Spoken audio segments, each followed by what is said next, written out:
σας. Σήμερα θα κάνουμε το βίντεο με τις προκλήσεις που μου είπατε. Θα αρχίσουμε πρώτα με τη Μαρία Χατζόγλου. Μου είπε να φάω αλάτι. Αν μου φαίνεται τώρα δεν ξέρω, βάλει λίγο αλάτι σε μια πίτσα.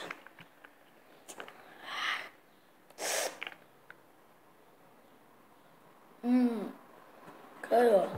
Αγουκμάχεκε. Είναι πολύ ωραίο πάντως. Ωραία. Μετά η Μαρία Χατζόγλου. Να σας πω κάτι. Η μαρμελαδίτσα. Αν μου βάζετε, ας πούμε, 2 ερωτήσεις, ας πούμε, ένα άτομο, θα τις κάνω. Μου είπε να βάλω μαγμελάδα. Παίρνω εγώ τη μισή μαρμελαδίτσα. Φαίνεται λίγο που λείπει. Την απλώνω στο χέρι μου.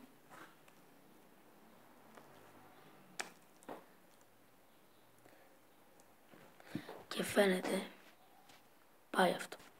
Μετά ο Σπύρος Λίτης λέει να φάω ένα αγκούρι χωρίς να το προσελκυδίσω.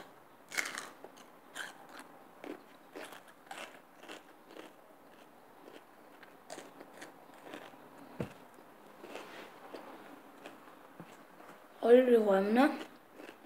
Πάμε. Εδώ πέρα είναι λεμόνι και ξύδι. Έχω βάλει το μέσα.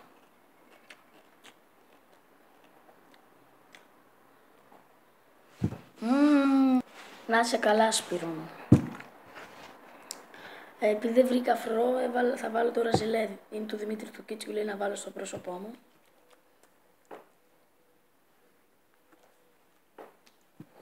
Έβαλα παντού. Φαίνεται, γελίζει. Γεια σας παιδιά, αυτό ήταν το βίντεο. Θα προσπαθήσω να κάνω και άλλα βίντεο σχεδόν κάθε μέρα.